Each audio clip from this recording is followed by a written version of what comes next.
A história da humanidade está repleta de momentos incríveis de triunfo, mas também de atrocidades igualmente horríveis. Às vezes, esses incidentes ocorrem em momentos de desespero, mas infelizmente, em muitas vezes esse não é o caso. Há mais de 1000 anos, houve um evento que definiu uma nação no leste asiático, que foi um pouco de ambos, e foi horripilante. Mas antes de conhecer um pouco mais sobre essa história, já deixa o like para me ajudar a crescer esse projeto de canal. Obrigado! É evidente que a China é uma das civilizações mais antigas e contínuas da história da humanidade, com registros escritos que datam de milhares de anos. Como se pode imaginar, uma história escrita tão antiga é passível de controvérsias. Alguns historiadores defendem que a história registrada da China remonta a cerca de 2100 a.C., enquanto outros acreditam que 1600 a.C. seja um início mais preciso.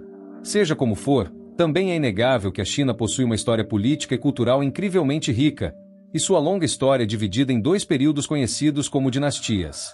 Dependendo da fonte, a primeira dinastia registrada na história da China é a dinastia Xia, embora alguns historiadores argumentem que não há provas de sua existência. Há consenso, no entanto, de que a história escrita existe com certeza a partir da dinastia Shang, que começou por volta de 1600 a.C.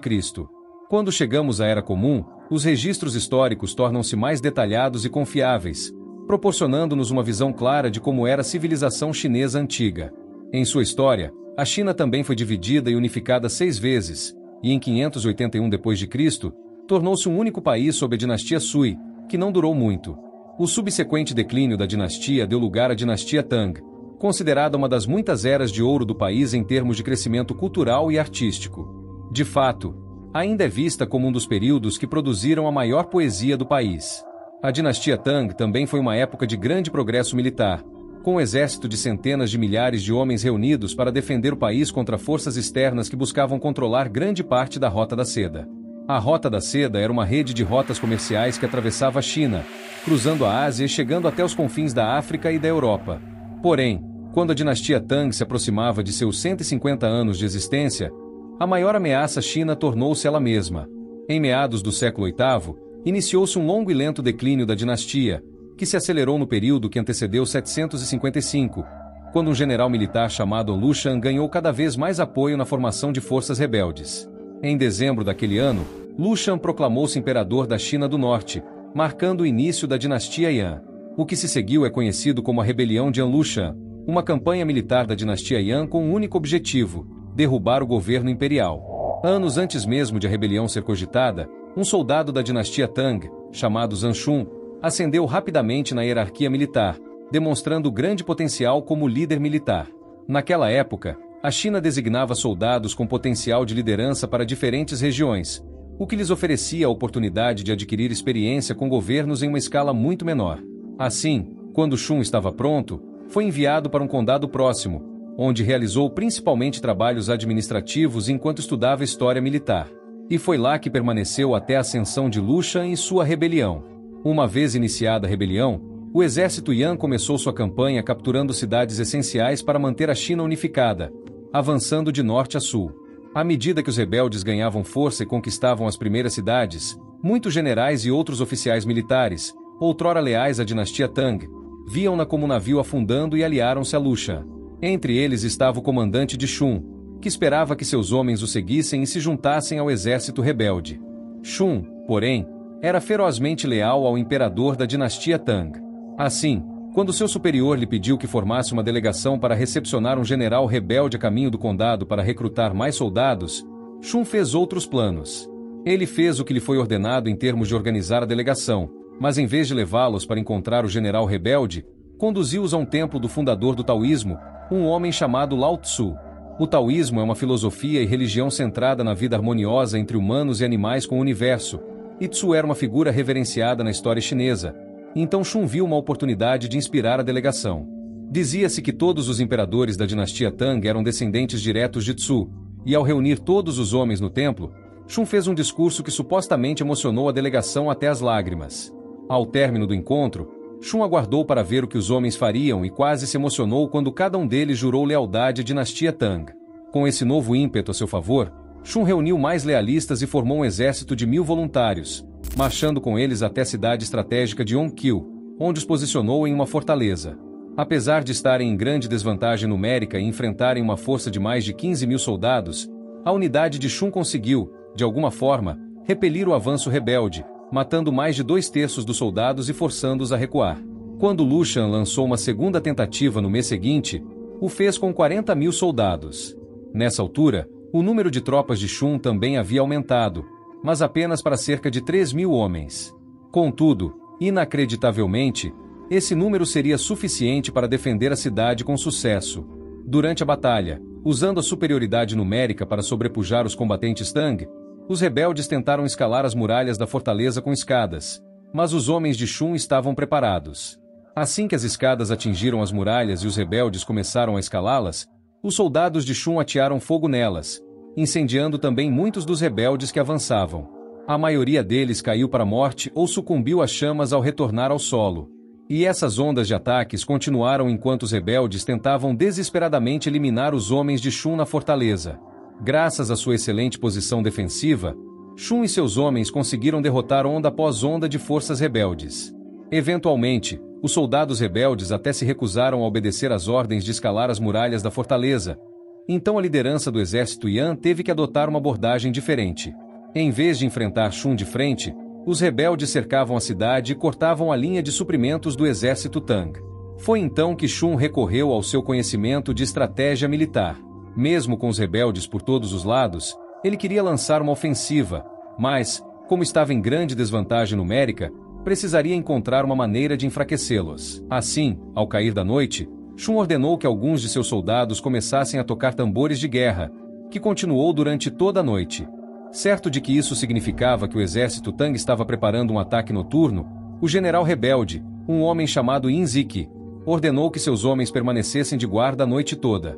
E noite após noite, os tambores de guerra foram tocados pelas forças de Shun, até que os rebeldes se acostumaram tanto que dormiam profundamente e sequer se preocupavam em se equipar para se defender de um possível ataque. Então, finalmente, quando se convenceu de que os rebeldes haviam baixado a guarda o suficiente, Shun organizou uma emboscada. Na luta que se seguiu, Shun queria desferir um golpe devastador nas forças rebeldes, matando o general. Havia um grande problema com essa ideia, porque ele não fazia ideia de como Ziki era. Mas, em talvez uma das jogadas mais geniais da história militar, Shun ordenou que seus arqueiros começassem a atirar ervas daninhas nos rebeldes em vez de flechas. Ao serem atingidos pelas ervas, os rebeldes a princípio acreditaram que estavam sendo atingidos por flechas, mas ao verem as ervas ricochetearem em suas armaduras, eles caíam na gargalhada. Eles acreditavam que isso significava que os homens de Shun estavam sem flechas e que seu comandante havia enviado uma mensagem ao general rebelde. Ao mesmo tempo, isso significava que tudo estava indo conforme o planejado por Shun.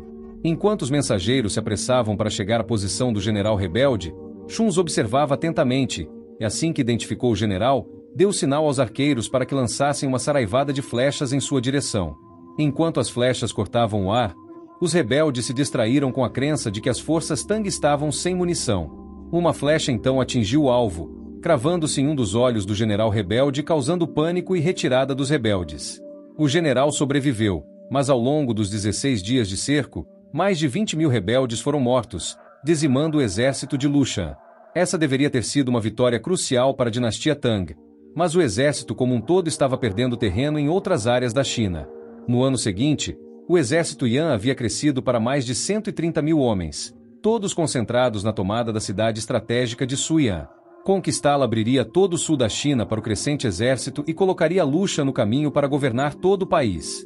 Quando o governador de Suiyang soube do sucesso de Shun na defesa da fortaleza, solicitou que Shun levasse seu exército à cidade. À medida que o exército rebelde avançava para o sul, o governador sabia que era apenas uma questão de tempo até que chegassem a Suiyang. Então ele vinha estocando alimentos e suprimentos há um ano. Infelizmente, o governador do distrito, que tinha uma patente superior à do governador de Suiyang, ordenou que ele compartilhasse os suprimentos com os outros fortes do distrito quando o cerco de Suiyang começou em janeiro de 757. Essa decisão teria consequências inimagináveis à medida que o cerco se prolongava. No início do cerco, as forças combinadas de Shun e do governador somavam apenas 6.800 soldados, dando aos rebeldes uma vantagem de 19 para 1. Como já haviam feito antes, os rebeldes cercaram a cidade e cortaram a capacidade do exército de receber suprimentos. Meses se passaram e, graças àquela fatídica ordem de compartilhar comida com os outros fortes, bem como a impossibilidade de importar qualquer coisa, no verão, os homens estavam reduzidos a uma pequena ração de arroz por dia. Para complementar, os soldados Tang tinham permissão para comer quaisquer animais, insetos e vegetação disponíveis dentro das linhas do exército, mas isso não era suficiente para sustentar o exército por um período significativo. Logo, os homens de Shun estavam visivelmente exaustos, e os generais rebeldes perceberam isso e ordenaram o envio de ainda mais tropas para a cidade. Assim, com muito mais tropas, uma posição vantajosa e um exército Tang enfraquecido, os rebeldes continuaram seu ataque, esperando tomar Suian com facilidade. Mas inacreditavelmente, eles foram continuamente repelidos por voluntários Tang. Esses mesmos homens estavam famintos e além do ponto de exaustão, mas sempre que os rebeldes encostavam uma escada nas muralhas da fortaleza, os soldados Tang estavam lá para derrubá-las. Em certo momento, o general rebelde chegou a tentar prender carroças puxadas por cavalos às muralhas da fortaleza e derrubá-las. E embora tivessem obtido algum progresso, acabou sendo mais um fracasso que levou a uma perda considerável das forças Yan. Ao mesmo tempo, mesmo tendo repelido todos os ataques dos rebeldes, o exército de Shun também estava diminuindo rapidamente. No final de julho, o exército Tang tinha apenas 1.600 homens vivos, com pouca chance de enviar mensagens pedindo ajuda. Shun sabia que era apenas uma questão de tempo até serem derrotados. Mas seus homens sabiam que suas ordens eram lutar até o último homem. Não havia opção de rendição. Se tivessem permissão para avançar para o sul da cidade, os rebeldes encontrariam pouca resistência e a dinastia Tang seria deposta.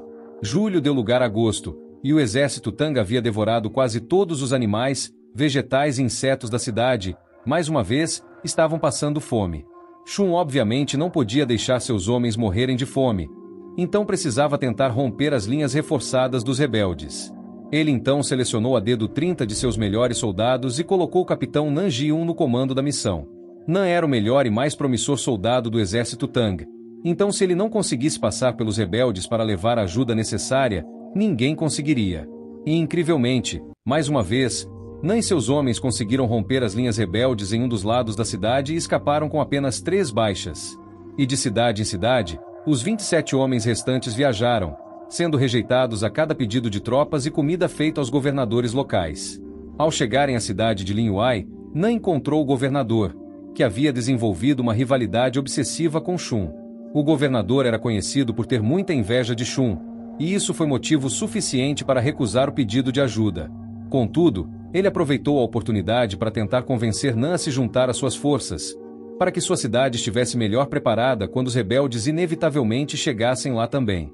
Assim como os homens que o esperavam em Suian, Nan estava faminto, e o governador, sendo oportunista, preparou um banquete para ele.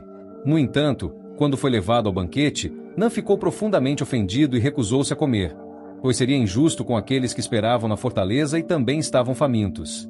Ele então disse ao governador que, embora não tivesse conquistado seu apoio e tivesse falhado em sua missão de trazer ajuda, deixaria seu próprio dedo para trás como prova de seu comprometimento com a tarefa e que ao menos tentará. A história oferece diferentes versões do que aconteceu em seguida, mas Nan supostamente fez isso cortando ou mordendo o próprio dedo antes de se virar e deixar a cidade sem nada. Por mais horrível que isso tenha sido, a missão não foi uma perda total para Nan. Outro governador local enviou 3.000 soldados de volta com ele, mas para retornar, Nan teria que liderá-los através das linhas rebeldes para entrar novamente em Suian. E assim como na ida, eles teriam que lutar para voltar. Desta vez, o resultado foi muito pior. Dos 3.000 soldados, apenas 1.000 conseguiram atravessar as linhas do exército. Era melhor do que nada, e o pequeno aumento no número de tropas ajudaria na defesa da cidade, mas também acrescentava mais 1.000 bocas a uma situação já desesperadora. E essa incapacidade de levar comida para a cidade fez com que o moral do exército Tang despencasse. Literalmente, não havia quase nada para comer em toda a cidade, e a pouca comida que restava era tão cobiçada que os cidadãos estavam vendendo seus próprios filhos por alguns pedaços de qualquer coisa comestível. Depois de muito tempo, não sobrou absolutamente nada para comer. Assim, desesperado por qualquer tipo de sustento, o exército Tang só tinha uma opção restante. O exército começou reunindo soldados e civis que haviam passado recentemente pela cidade, antes de cozinhar e consumir aqueles que haviam acumulado. Então, quando todos foram devorados e os homens começaram a sentir fome novamente, Shun parou diante deles certa noite e fez um breve discurso. Nele, ele os elogiou por sua lealdade ao imperador Tang, especialmente diante de sua difícil situação, mas expressou o desejo de que houvesse uma maneira de pagar a dívida que sentia ter com eles. Então, ele pegou a mão de sua amante, que estava por perto, e a trouxe até os homens. Em seguida, disse-lhes que eles haviam se sacrificado por ele, então agora era a vez dele de se sacrificar por eles. Com isso, Shun matou sua amante ali mesmo, diante deles. Depois disso, ordenou aos cozinheiros que viessem preparar uma refeição para eles. Compreensivelmente, muitos soldados se recusaram e choravam abertamente pelo que presenciaram, mas Shun ordenou que comessem, então os soldados famintos cederam. Esse primeiro incidente foi uma porta que nunca deveria ter sido aberta e desencadeou o caos na cidade de Suian. Depois, os soldados percorreram as ruas da cidade e reuniram todas as mulheres antes de levá-las de volta à fortaleza. Lá, aconteceu com elas o mesmo que aconteceu com a amante de Shun. Quando todas as mulheres da cidade foram embora, os soldados se voltaram para os homens mais velhos, e quando estes também foram embora, para os jovens. O governador também permitiu que todos os seus servos fossem usados para o mesmo propósito, para prolongar a defesa do exército na cidade. Horrivelmente, a barriga cheia dos soldados apenas adiou o inevitável. A cada tentativa dos rebeldes de tomar a cidade, o exército Tang perdia mais e mais homens. Durante o início de outubro, os soldados de Shun continuaram a lutar bravamente, mas quando o número de soldados Tang diminuiu, o exército Yan finalmente conseguiu tomar o controle da cidade. Os rebeldes então capturaram Shun, Nan e o governador, que foram levados à presença do general rebelde. Nesses 3 homens, e particularmente em Shun, o general rebelde viu bravura e o quanto eles seriam valiosos para a ofensiva Yan. Uma conversa então ocorreu entre Shun e o general, que foi documentada, e durante ela, ele perguntou a Shun por que ele lutava com tanta determinação, a ponto de suas pálpebras rasgarem e seus dentes racharem. E enquanto fazia isso, o general rebelde enfiou a lâmina de sua adaga entre os lábios de Shun para forçá-lo a abrir a boca. Quando finalmente o fez, pôde ver que todos os dentes de Shun, exceto 3, estavam quebrados. Depois de retirar a adaga da boca de Shun, Shun disse que queria usar aqueles dentes quebrados para devorar todos os traidores que agora ocupavam a cidade. Ficou evidente naquele momento que não havia nada que o general pudesse dizer ou fazer para convencer aqueles homens a se juntarem aos rebeldes. Assim, juntamente com outros 33 soldados leais à dinastia Tang, Shun, Nan e o governador foram executados pelos rebeldes.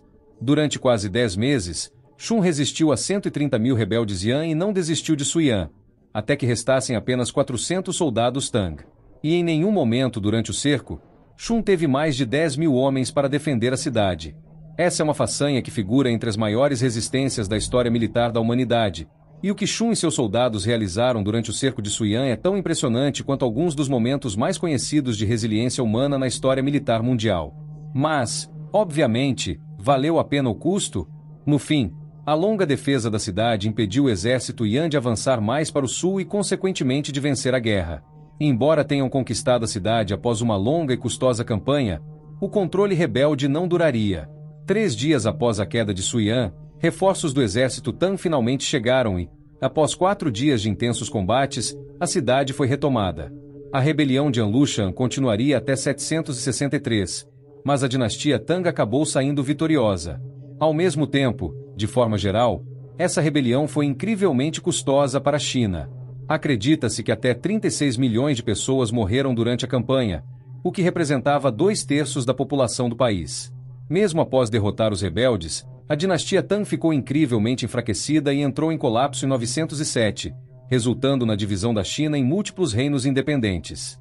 Durante o período em que Shun e seus soldados mantiveram suas forças, acredita-se que conseguiram reduzir a população da cidade em entre 20 mil e 30 mil pessoas. Então, no fim das contas, eles realmente foram bem-sucedidos? E se você chegou até aqui e gostou do vídeo, não se esqueça de se inscrever. Obrigado.